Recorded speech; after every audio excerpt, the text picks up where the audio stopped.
don't know 50. 50 don't know me. The drive by us. We don't know who he is, so we looking at the car like, who cuz? He pull off. Like the day, hey, cuz did that. Straight up. I got respect for cuz for that. I look at we was far from the shoot. We like on the corner. We look like cuz. Yeah, like, what's up, cuz? He like, what's up? 50 ain't back down. 50 was banging out and I know 50 was whooping him because 50's a big boxer. So I know he was tearing something. And these was like 8'11" of these, you know what I mean? Rick, bro, I'ma your life up. For fun. There's a few times. This is not new. I do this all the time. In hip-hop, checking in is a big deal, but for rappers like 50 Cent, that just doesn't fly. And maybe the LA Crips didn't get the memo. Now, if there's one thing everyone knows, it's that 50 Cent's name carries serious weight in the streets. Before the fame, back when he was just Boo Boo, he wasn't some regular kid. He was a leader. He had a crew, and they didn't just follow him. They respected him like a boss. Man, 50 do more for you than any artist, than anybody does for their artist. More than Jay-Z. Young Guns was right there. Young Guns was right next to me. He was like, Jay-Z don't do what 50 do for you. 50 was different. He had that hunger, that drive to turn nothing into something. He wasn't just running the streets. He was playing the game like chess, always thinking 10 steps ahead. But the streets don't play fair. Every day was a test, full of risks and tough choices. Some choices worked out, some didn't. If that doesn't give you a hint about who he truly is, nothing will. What's crazy is, despite all that respect from the streets, 50 was never actually part of the Bloods, the Crips, or any gang. Sure, he grew up around it, but he always moved on his own terms. Ain't a blood or Crip, I'm doing my own thing. You net, done started my own gang. And that's where checking in comes in. A street practice that has rappers and fans debating whether it's about respect or straight-up extortion. Basically, when a rapper or celebrity rolls into a city with a heavy gang presence, they're expected to tap in with local street figures for protection. In return, they might have to pay up, do favors, or put someone on. You better check in, magic, some gangster, Crip. Straight up, Crip. Straight up, Crip. Some see it as a smart way to keep things cool. Others, they see it as a shakedown. Some artists play along, seeing it as a necessary part of the game, but not 50 Cent. 50 ain't back down. 50 was banging out and I know 50 was whooping him because 50's a big boxer. So I know he was tearing something. And these was like 8'11" of these, you know what I mean? And trust me, there are plenty of reasons why. Let's get into it. Way back in the rough streets of Queens, New York, before 50 Cent became a household name, his life was anything but easy. He didn't grow up in mansions or with money to fall back on. It was struggle from day one. Poverty, neglect, and a world filled with drugs and violence. That was his reality. And by the time he was 8, he had already faced more pain than most people do in a lifetime. Losing his mother at such a young age left a scar that never really faded. He once told Spin magazine, "After my mom passed, everything that went wrong because she wasn't there. If I wanted to go to the park and it would start drizzling, it was happening because my mom wasn't there." To deal with the loss, Curtis found comfort in his grandparents' basement. He told Oprah Winfrey that shutting himself away was his way of escaping, of avoiding the pain he didn't know how to talk about. Either your fear consumes you or you become a bit insensitive. So just after... Which one was it for you? There was a point that I was afraid. And if losing his mom wasn't enough, Curtis never even knew his father. The man was a ghost, gone before he could ever ask who he was. And honestly, 50 never cared to find out. To this day, he's never looked for him, never wanted to know. I have no interest in it. You know, the mistakes that I made early on, Larry, he could have been there to help me not make those mistakes. Damn right. With all that weight on his shoulders, it wasn't long before Curtis started running with the kind of crowd that didn't follow the rules. By the time he was 12, he saw what was really making money in his neighborhood: crack. To him, it wasn't a choice. It was the only way to survive. He once said, "It don't seem like one of the options, it seems like the only option." But that path came with consequences. It wasn't long before the law caught up with him. At 19, he got arrested twice in just 3 weeks, once for selling coke to an undercover cop, and again when they found a gun on him. Getting locked up made one thing clear: if he kept going down this road, he wouldn't make it out. He was one of the biggest, youngest drug dealers at that time.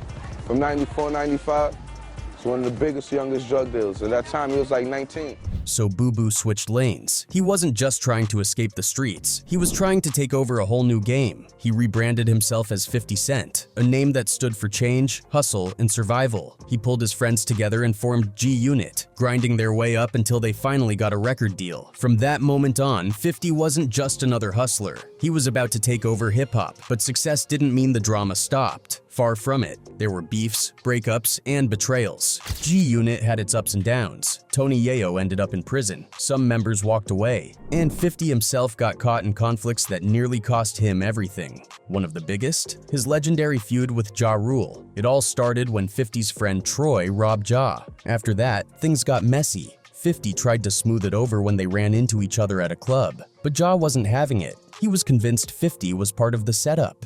Years later, Ja admitted the robbery happened, but denied that 50 had anything to do with it. You feel what I'm saying? But it had nothing to do with him. Like, I didn't even know you know this dude. And that was just the beginning. Now, enter Kenneth Supreme McGriff, a big-time drug kingpin who had shifted gears and was now deep in the music game, rolling with Ja Rule and Murder Inc. Supreme wasn't just some background figure, he was a major player at the label, making sure its artists were protected. So when he told 50 to back off from Ja, 50 agreed, out of respect. After all, Supreme was someone he once looked up to, but 50 being 50, he couldn't just let it go. He still threw shots at Ja in his track Your Life's on the Line. He even took out a few lines calling Ja a studio gangster who needed Supreme to get his chain back. But that little edit didn't change much. The beef was still very much alive.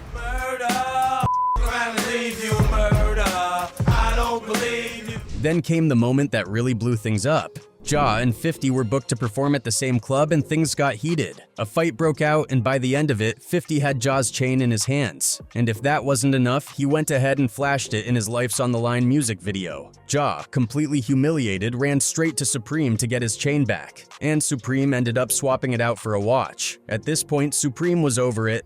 I eat you for breakfast, a watch was exchanged for your necklace, and your boss is a 50 was messing up Ja's image, and Supreme was getting tired of cleaning up his mess. Things between him and 50 kept getting worse, especially when 50 started hanging around guys like E-Money Bags, Big Nose Troy, and Green-Eyed Born, all of whom had serious beef with Supreme. Then, just when things were already tense, 50 dropped Ghetto Quran, a track that spilled a little too much about Supreme's past. And let's just say Supreme did not appreciate the shout-out.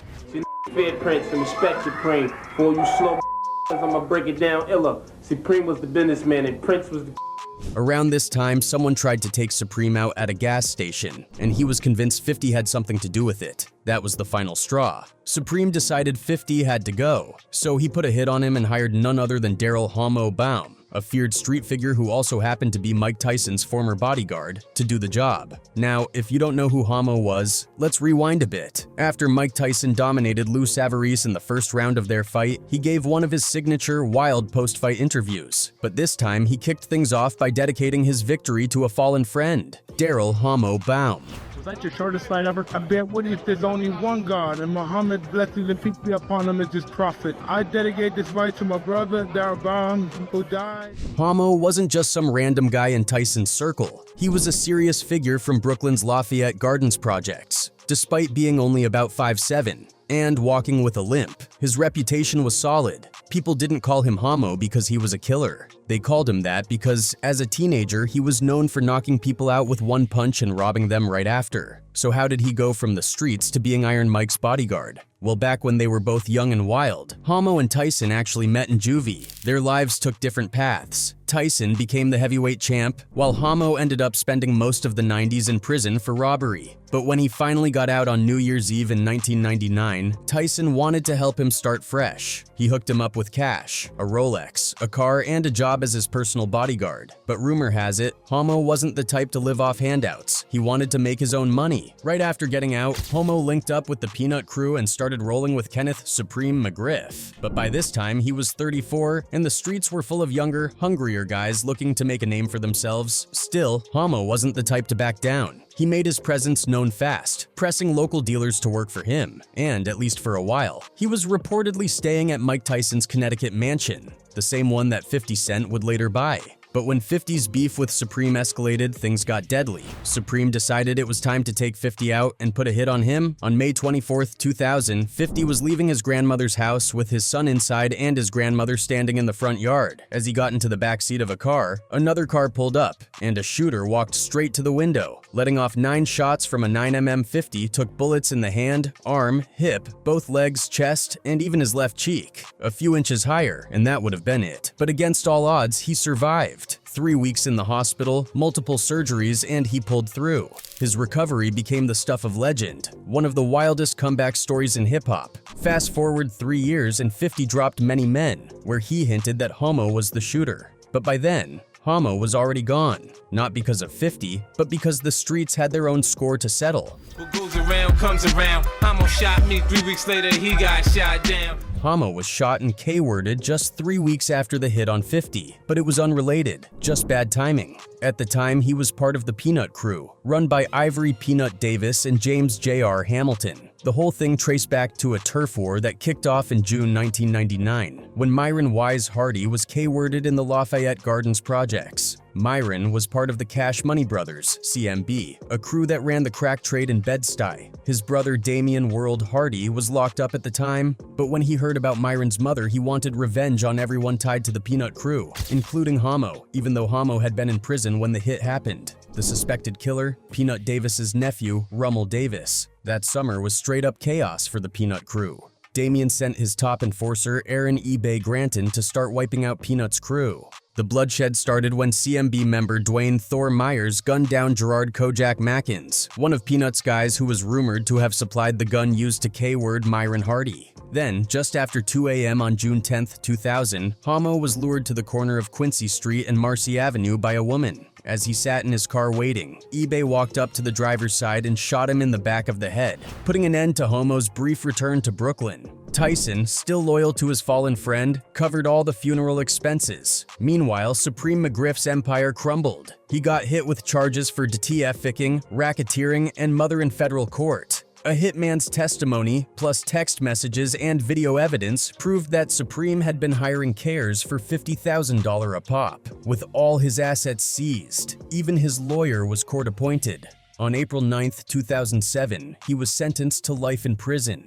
As for 50 Cent, his time was coming. In 2002, Eminem got his hands on 50's Guess Who's Back album through his attorney, who was connected to Eminem's manager, Paul Rosenberg. Eminem was blown away. He immediately flew 50 out to LA to meet Dr. Dre, and just like that, the next chapter of 50's career began. He landed a $1 million deal, dropped the No Mercy, No Fear mixtape, and put out Wanksta, which got even bigger after making it onto the 8 Mile soundtrack. Things were moving fast. Then, in February 2003, Get Rich or Die Tryin' dropped and exploded. It debuted at #1 on the Billboard 200, selling 872,000 copies in the first 4 days. The lead single, In Day Club, set a Billboard record for the most radio spins in a week. 50 was officially on top of the rap game. But just as one war ended, another was brewing, this time with The Game. Dr. Dre, who had signed 50, decided to bring The Game into G-Unit to give the crew a West Coast presence. The move made sense on paper, but there was a problem. The Game's manager was Jimmy Henchman.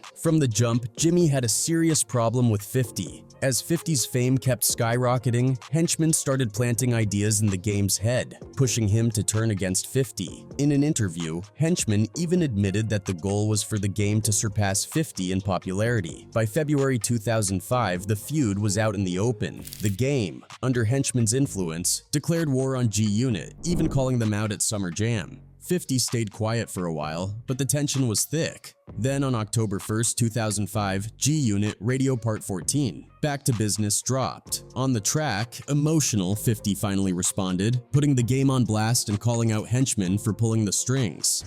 See, that's why I don't like the old school man. Now you know Jimmy told him to do that. You know? Well, Jimmy, why you don't tell him how you gonna pay his bills now? This set off a whole wave of diss tracks and mixtapes, with The Game firing back all through 2005 and 2006. But by 2007, things got serious. In March of that year, Jimmy Henchman's 14-year-old son was walking into his father's office building when Tony Yayo and G-Unit affiliate Lodi Mac confronted him. Yayo allegedly slapped the kid while Lodi Mac flashed a gun. The whole thing was caught on camera, and Yayo got arrested. The charges against him were later dropped, but Lodi Mac took the fall, claiming he was the one who hit the kid. He ended up getting sentenced to 2 years in prison. But just weeks after getting out of prison, Lodi Mac was gunned down in New York. This wasn't some random street beef. Jimmy Henchman had put a hit on him. And that was just the beginning of the madness Henchman unleashed on 50 Cent and Tony Yayo. His first attempt on 50 was straight out of an action movie. He was driving down Manhattan's West Side Highway, gun in hand, ready to shoot up 50's building. But just as he was about to make his move, he noticed some cops trailing him and had to abort. That didn't stop him though. He got even bolder, hatching a plan to blow up 50's bulletproof van, figuring an explosion was the only way to take him out. And he didn't let up on Yayo either. Henchman arranged a drive-by at Yayo's mom's house using a silenced pistol, making it clear that nowhere was safe. Then, in one final attempt, he spotted Yayo's Bentley, parked and lit it up with bullets. The crazy part? Yayo was actually in a bulletproof van parked right behind it. He walked away without a scratch. At this point, 50 had just about enough. You know, my issue was really more with Jimmy Henchman.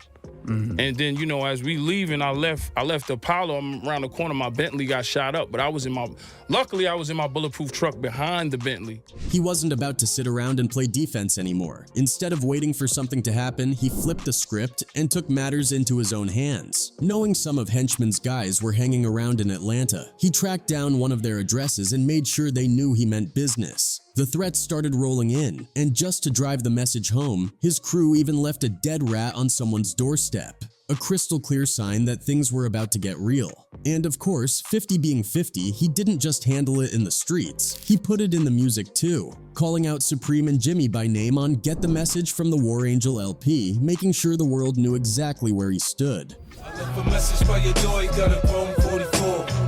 Get the message, come out and get the message. But in the end, karma came knocking for Jimmy Henchman in the worst way possible. After years of running the streets, making moves, and playing the game his way, the law finally caught up with him. He got hit with charges for drug trafficking, money laundering, witness tampering, and even murder for hire in connection to Lodi Mac's death. And on November 29, 2017, the final chapter of his story was written. He was convicted and sentenced to not just 1 but 2 life sentences, sealing his fate for good. Meanwhile, 50. He walked away clean, untouched, and more powerful than ever. While his enemies either ended up locked up or taken out, he kept climbing, turning his street legend into a global empire. Over 30 million albums sold, a Grammy, an Emmy, and a shelf full of Billboard, World Music, American Music, and BET awards. He didn't just survive, he dominated. From taking 9 bullets to taking over the rap game, 50 Cent's story isn't just wild, it's legendary.